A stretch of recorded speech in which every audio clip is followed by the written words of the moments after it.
It's very interesting to me because we kind of get to this Vince NWO storyline pretty quickly. On the January 14th edition of SmackDown, he does this famous promo that most of us remember where he's talking to himself in a mirror, talking about how the WWF had cancer because of Ric Flair and how he had no choice but to do what he has to do, and he wasn't going to talk himself out of it. At one point, he starts shaking with his eyes rolling into his head and saying it feels good. And then he says he's not going to let Ric Flair kill what he created because he's going to kill what he created. And he's going to inject the WWF with a lethal dose of poison. He says he's going to kill it and with him and the NWO. And he swings around in his chair, and it has the NWO letters painted on the back of the chair. Did you produce that segment? I did. Where was that shot? Was that shot at TV day of? Was shot at TV day of. We took a small, like a single dressing room. We had to build a damn platform for the look that we wanted because the way that the mirrors were. So we had to build a platform that was going to raise Vince's chair up quite a bit. And then, we did the NWO letters backwards on the back of the chair so it would read correctly in the reflection in the mirror. And a lot of lighting effects. Remember, it was really dark and kind of goofy in there. But yeah, that was me and Vince locked in a room for a long time. The whole segment is broken down and shown throughout SmackDown, and it's a little over 8 minutes long in total, and it was very well done. So kudos to you guys for doing it. But what sticks out to me is that Meltzer would report in the February 4th Observer that they didn't sign their contracts until late January. And this promo is happening on the 14th of January. Is that accurate? And if the guys had not signed... Oh, my God, Dave Meltzer wasn't accurate? Yeah, Dave Meltzer was not accurate. Okay, you made the Home Alone face, but this is an audio podcast, so if you're going to do... Did it again. If you're going to do silent movie gags, you need to remember that this isn't a video show yet. Okay, let's move along.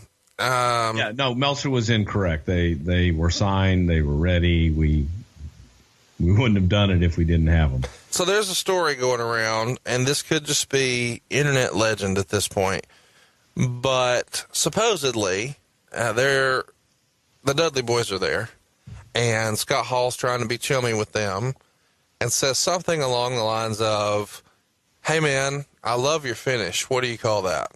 And they tell him, "Oh, it's the Dudley Death Drop. We appreciate that. Thanks, man." And he says, "Yeah, man, it looks great. I can't wait to kick out of it." And that supposedly rubs them the wrong way. Now, I feel like that's just good-natured ribbing, but given the climate at the time where there's been speeches about these guys being like everybody else and nothing's changing and don't worry, it might feel like more than that. Do you remember hearing this story? I've heard the story, and I take it exactly as you just laid it out, that it was a rib. Yeah, I mean, that's just good-natured ball busting, and that doesn't seem... Scott Hall. Yeah. He says that kind of shit to everybody. But I think maybe the timing of it, coupled with everything else going on at the time and tensions, it's like, well, what the fuck? This guy's going to kick out of my finish? Right. I think that just grew legend unto itself. We haven't mentioned yet, but this pay-per-view is happening in Milwaukee, Wisconsin. It's at the Bradley Center. It's February 17th. And they actually start the pay-per-view with the three guys making their debut. And they use their old NWO music. They actually turn the color on the television to black and white as they walk to the ring, and they get a huge pop. And Jim Ross made mention on commentary how they did more to destroy WCW than any other entity. That joke writes itself. Once they got in the ring, Nash was the first to speak. He talked about the amount of heat they had with the boys and that they got frightening stares. And then he talked about the words that have been used to describe them. He says they want a fair chance and a clean slate to prove to you great fans that nobody does it quite like us. Hall's next to speak. Of course, he starts with, "Hey, yo." And he says that they're not the bad guys. Yo. They're fans, and they just want the opportunity to work with all the great WWF superstars. and they didn't want any trouble because deep down they're just like you. And then Hogan takes the mic and gets a huge pop before he even speaks, with lots of fans starting the Hogan chants. And then says that Scott and Kevin were right, and they're just like all the fans, just a little richer and a little more famous, but we're not here to kill the WWF. We're here to make it better. And he thanked Vince McMahon for the opportunity and that he wouldn't let him down. He says, God bless Vince McMahon and God bless all of you. And he closed with, God bless America and thank you for the chance. So this is obviously written pretty sarcastically here, Bruce, but at the same time, it's done so to maybe create some doubt in the minds of the fans. Are they good guys? Are they bad guys? Later on in the show, during the main event, it's Chris Jericho defending his undisputed championship against Steve Austin. The NWO runs in and attacks Austin, including Hall hitting him with the Stone Cold Stunner and allowing Jericho to defeat him and retain the title. And then they spray paint NWO on Austin's back. What was the reaction to this? Did Austin have any programs or any problems with this program as far as them coming in and getting the heat on him right away? Or would this been something that Austin volunteered for, since this is going to be the new hot angle? I want in on that. Well, I don't think Steve volunteered for it, but he didn't have necessarily a problem with doing it because it was a way to introduce the NWO and to put the NWO where we wanted them, as heels. So you attack, the top baby faces. But he didn't have a problem with it that I can remember. The next night on Raw, the show opens up with Austin coming out to the ring, and he demands the NWO come down.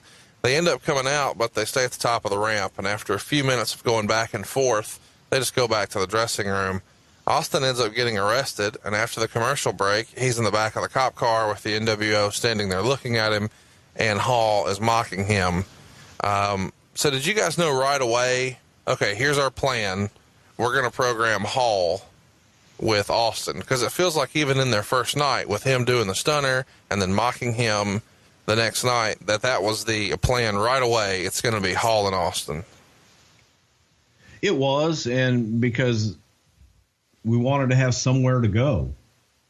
So we figured people would be looking for that Austin Hulk match.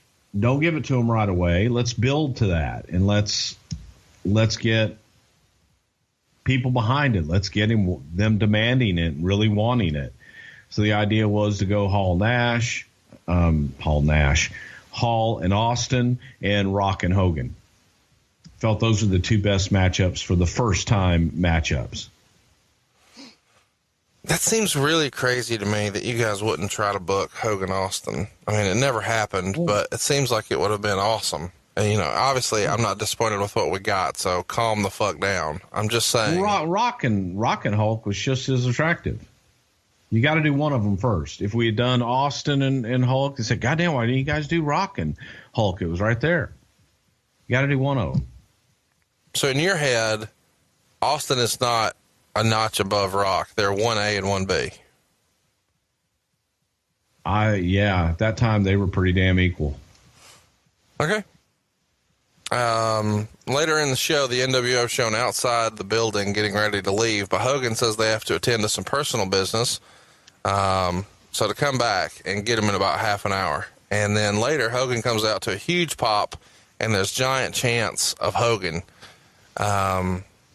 Meltzer says, he said they'd done it all together, fought the Russians, slammed the 700-pound Andre, and then the fans turned on him, drove him out of the WWF, and he said he's been waiting many years, and now he could finally deliver an important message to the fans, kiss my ass. He said he built pro wrestling, and there was no bigger star past or present than him. So The Rock comes out, does the big stare down where they look one direction and the other, and then half the crowd's chanting Rocky, the other half is chanting Hogan, and The Rock challenges him to a match at WrestleMania 18. Hogan took quite a bit of time to answer, but finally agreed, and they shook hands. Good luck, Hogan said. You're going to need it. And then The Rock replied, not as much as you, brother, and gives him the rock bottom. So The Rock walks up the ramp, and then he's immediately jumped by Hall and Nash. They throw Rock into the ring, and Hogan starts whipping him with his leather belt. Hall gives him the razor's edge, and Nash hits him with the jackknife powerbomb. Hogan goes outside, gets a hammer, and hits Rock in the back of the head with it. and then gives him the big leg drop, because that's the death blow, not the hammer. You're damn to the head, right. the leg drop. Hammer's just going to get him down, by God. But once you drop that leg, shiznit's over. And then Hall, with the entire crowd, counts the pinfall, and then they spray paint Rock. So, the night before, they leave Austin laying and spray paint him. The next night, they leave Rock laying and spray paint him. But the thing that everybody really remembers from this is the first time Hogan and Rock are facing off, and they just don't do anything and just look to the crowd, and everybody's going nuts. Is that something that, are there two better guys that know how to do that than The Rock and Hulk Hogan, to just milk the crowd like that? They were the best. They were great. They knew it. You feel it. That's what's missing today, is feeling and emotion. So, yeah, they were great, man. They just went out there and felt it and went with it. I'm curious what the reaction was backstage. Were you in Gorilla when that's going on? I probably was, or close to it. When you're seeing this happen on the screen, what's Vince's reaction? Well, the reaction to what? The reaction to the stare down and the reaction of the crowd? Yes. Loving it, because the audience was into it. It was two of the biggest stars the business had ever seen, old and young. The old stud and the young buck in there, and the crowd was eating it up. They really wanted it. Who wrote the promo for Hogan? Is this something that at this point we're scripting word for word, or is this bullet points? And who's kind of going over and coaching him up on this? Is this something he's working with Vince on? Probably Brian Gewirtz and Vince. Okay. Brian was a great writer. Why in kayfabe land is there no one to come help The Rock? If there's allegedly here to kill the entire company, when they start, smashing the top guys here, Rock and Austin, in back-to-back nights, where are all the baby faces? I think that Vince had put out an edict that if anyone comes out and tries to save them, they'd be fired. Okay. I think I'm saying that was like part of the storyline in the show. Sure. So after the commercial, here's where we start getting to the fun stuff. They load The Rock into an ambulance, and as they tried to leave, the NWO stopped them with a big semi-truck, and then they start beating the hell out of the ambulance with crowbars. They chained up the ambulance so Rock, who was unconscious, could not escape. And then Hogan, wink wink, drove the semi at about 100 miles an hour into the side of the ambulance. And those in the building have said the crowd was like 40%, 50% behind the NWO during this angle. They're cheering on The Rock being attacked inside the ambulance. And Hogan is so excited that he did crotch chops. And the NWO then looks into the back of the ambulance, presumably to see The Rock's remains, and then run off into the night. And Jim Ross famously says tragedy has struck a WWF superstar. What are your memories of doing this? Did y'all shoot this the night before? No, we shot it the night of. Wow. And it was pre-taped. It was very ambitious. It was friggin' cold in Chicago. But that was a Vince McMahon production. We had everybody out there, and we did pre-tape it, make sure everybody was safe. But it got done while the show was taking place inside the arena. And then it aired as if it was live. And I dare say it worked out pretty good. And JR kind of summed it up, because tragedy had struck a WWF superstar. And if tragedy has struck anyone in your family, I'd go to rgtaylorforlaw.com for some good legal advice.